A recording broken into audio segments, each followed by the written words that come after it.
धूप तेज थी, लेकिन सी हॉक के डेक पर खड़े कैप्टन आरव की आंखों में उससे भी ज्यादा तेज चमक थी। एक पुराने समुद्री व्यापारी ने उसे एक नक्शा सौंपा था जिस पर किसी रेगिस्तानी राज्य का जिक्र था, ज़हारा। कहा जाता है कि वहाँ रेत की रानी के खजाने की रक्षा खुद एक प्राचीन अभिशाप करता है। आरव ने अपनी टीम को बुलाया, कबीर, अर्जुन और समीरा। दोस्तों, इस बार हम समुद्र पार करके रेत की दुनिया में कदम रखेंगे। कबीर मुस्कुराया, रेगिस्तान में समुद्री डाकू दिलचस्प रहेगा। सी हॉक ने पश्चिम की ओर यात्रा शुरू की और कुछ ही हफ्तों में वे एक मरुस्थलीय तट पर पहुंच गए जहां सिर्फ धूल, धूप और दूर तक फैली वीरानी थी। रेगिस्तान की गर्म हवाएं कैप्टन आरव के चेहरे से टकरा रही थीं। सूरज की रोशनी इतनी तेज थी कि रेगिस्तान की रेत चमकती हुई सोने जैसी लग रही थी। उनके जहाज सी हॉक को वे पीछे छोड़ आए थे, जो अब एक दूर नीले क्षितिज पर धुंधला दिखाई दे रहा था। आरव, कबीर, अर्जुन और समीरा ने अपने चेहरों को स्कार्फ से ढक रखा था और उनके हाथों में पानी की चमड़े की थैलियां थीं। इस गर्म और धोखेबाज जमीन में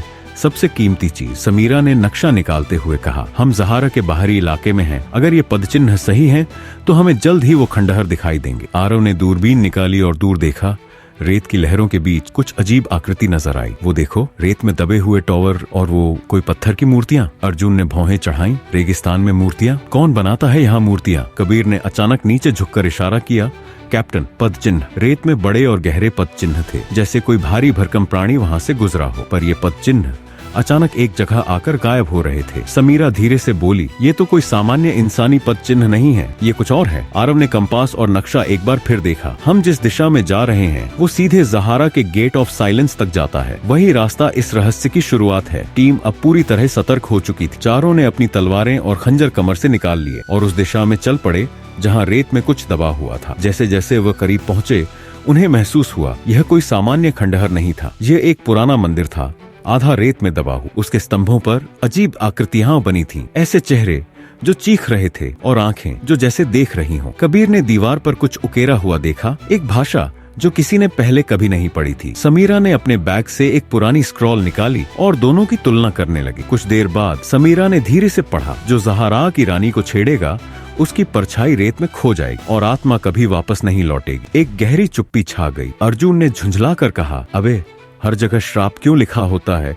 कभी तो कोई आसान खजाना होना चाहिए। लेकिन आरव कुछ और महसूस कर रहा था। उसने अपने बूट से एक जगह जोर से ठोकर मारी और जमीन में धंसा हुआ एक बहुश कोस लोहे का ढक्कन दिखाई दी। कबीर ने कहा, ये तो कोई तहखाना लगता है। आरव ने मशाल जलाते हुए कहा, इस रेत के नीचे जो भी छुपा है अब वो हमारे सामने आएगा। समीरा आखिरी में उतर रही थी, लेकिन उसके कानों में अचानक एक धीमी सी फुसफुसाहट सुनाई दी। आरव उसने पलट कर देखा, लेकिन पीछे कोई नहीं था। जैसे ही आरव, कबीर, अर्जुन और समीरा उस रहस्यमयी तहखाने में नीचे उतरे, पत्थरों की सीढ़ियां गहराई में जाती रहीं। नीचे की हवा नम थी, रेगिस्तान के ऊपर की गर्मी से एकदम विपरीत। ऐसा लगता था जैसे वे किसी दूसरी दुनिया में कदम रख रहे हों। दीवारों पर पुराने चित्र उकेरे थे, किसी युद्ध के दृश्य जिसमें एक महिला की विशाल मूर्ति कई लोगों को आदेश दे रही थी। उसकी आंखें नीलम जैसी दिखती थीं और सिर पर सोने का मुकुट। समीरा ने धीरे से कहा, ये वही है, ज़हारा की रानी। इसने इस पूरे रेगिस्तान पर राज किया था और ये कोई इंसान नहीं थी, ये कुछ और थी। आरव ने चारों ओर देखा। अगर ये सच है तो हो सकता है उसका खजाना और रहस्य दोनों यहीं छुपे हों। सीढ़ियां एक विशाल हॉल में खुली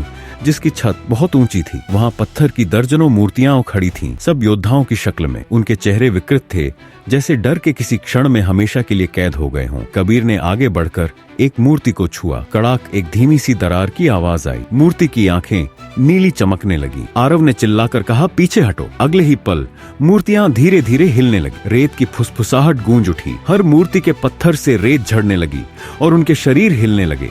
अर्जुन ने खंजर निकाला, ये जिंदा हो रही है। समीरा ने दहशत में कहा, ये अभिशप्त योद्धा हैं, ज़हारा की रानी के रक्षक, जो हर बाहरी को खत्म कर देते हैं। मूर्तियां अब पूरी तरह जीवित हो चुकी थीं। उनकी तलवारें खींची जा चुकी थीं और वो आरव और उसकी टीम की तरफ बढ़ रही थीं। आरव ने आदेश दिया, तितर बितर हो जाओ और ऊपर की तरफ निकलो, मैं उन्हें रोकता हूँ। कबीर और समीरा दूसरी तरफ भागे। अर्जुन आरव के साथ रुक गया। मूर्तियों की तलवारें बहुत भारी थीं, लेकिन उनकी ताकत असली थी। आरव ने एक को तलवार से वार किया, लेकिन उसका असर नहीं हुआ। समीरा ने दूर से चिल्लाया, इनकी आंखें, नीली रोशनी वाली आंखें ही इनकी ताकत हैं, उन्हें तोड़ो। अर्जुन ने लपककर एक मूर्ति की आंख में खंजर घोंप दिया और मूर्ति वहीं पत्थर बनकर गिर गई।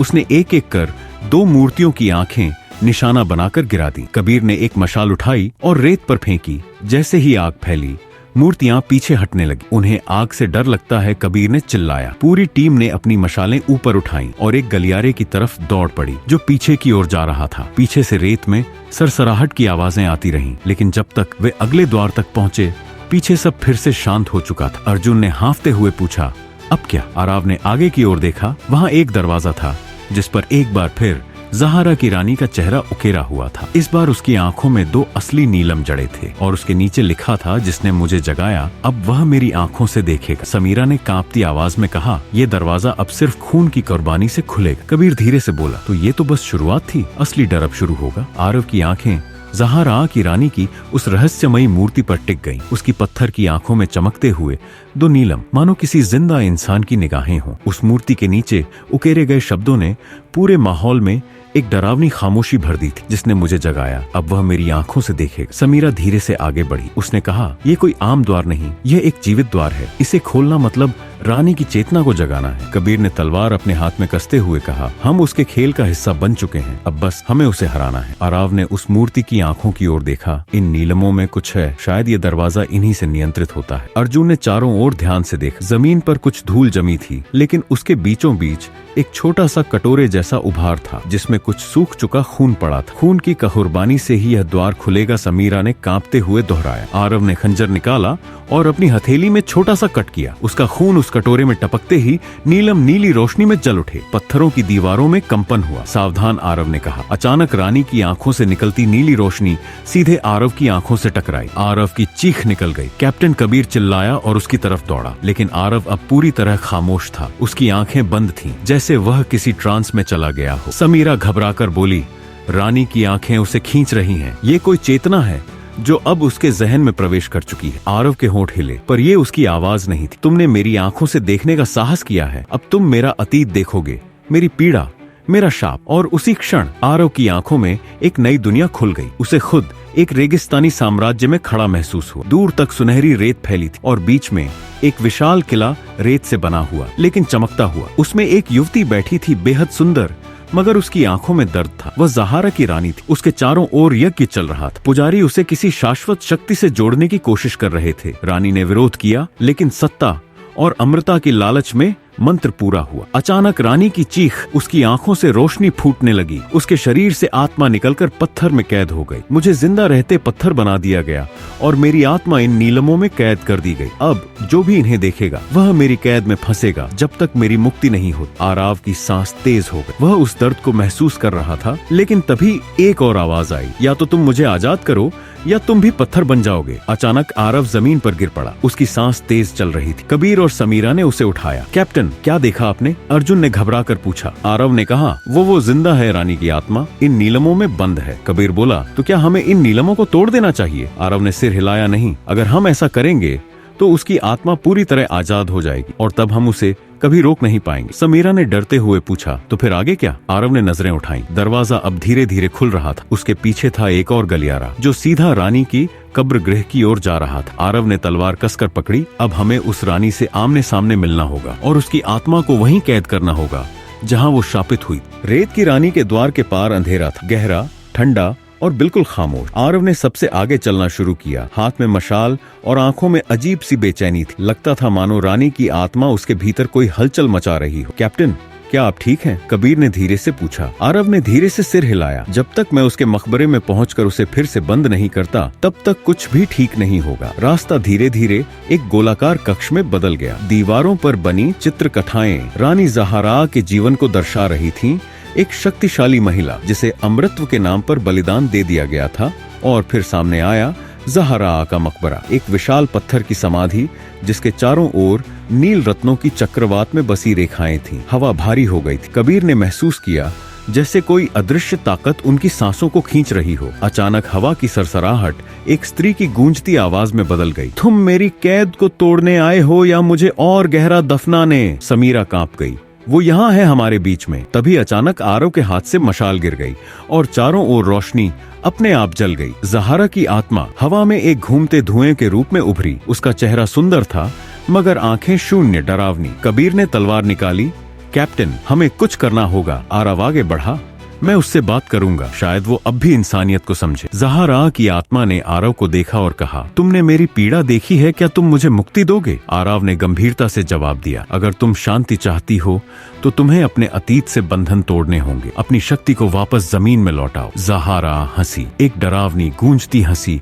इतने सालों की पीड़ा के बाद मैं अब अपने अस्तित्व को नहीं छोड़ सकती, लेकिन अगर तुम मेरी जगह लेना चाहो। हवा तेज हुई, चारों ओर से रेत उड़ने लगी, समाधि फटने लगी थी, मकबरे की दीवारें कांप रही थी। अर्जुन चिल्लाया, ये सब अब ढाने वाला है। समीरा ने आरव की आंखों में देखा, तुम्हारे पास एक ही मौका है कैप्टन, या तो उसे रोक लो या यहाँ सब खत्म हो जाएगा। आरव ने ज़हारा की आंखों में देखा और अचानक वह नीलम की आंखें समाधि में वापस घुसाने लग। दर्द से ज़हारा चीख उठी, तू नहीं जानता ये तेरे लिए क्या लाएगा। जैसे ही आखिरी नीलम आरव ने वापस समाधि में डाली, हवा रुक गई, रेत नीचे गिर पड़ी और ज़हारा की आत्मा एक जोरदार चीख के साथ वापस समाधि में बंद हो गई। मकबरा फिर से शांत हो गया। आरव जमीन पर गिर पड़ा, उसकी सांसें भारी थीं। कबीर दौड़कर आया, कैप्टन आप ठीक हैं? आरव ने आंखें खोली, हाँ, लेकिन उस आत्मा की पीड़ा वो अब भी मेरे भीतर कुछ छोड़ गई। समीरा ने देखा कि पूरी संरचना अब फिर से स्थिर हो चुकी थी। हमने उसे फिर से बंद कर दिया, उसने कहा। अर्जुन ने राहत की सांस ली, अब चलें यहाँ से। आरव ने समाधि को एक आखिरी बार देखा और बोला, उसने एक आखिरी चेतावनी दी थी, अगर फिर से कोई इन नीलमों को छेड़ेगा तो इस बार वो खुद को नहीं पूरी दुनिया को ले जाएगी। कबीर ने सिर हिलाया, तो फिर ये रहस्य अब हमेशा के लिए हमारे साथ रहे। और वे रेत की उस भूल भुलैया से बाहर निकलने लगे। क्या रेत की रानी सचमुच हमेशा के लिए बंद हो गई है, या आरव की आत्मा में अब उसका कोई अंश जिंदा है?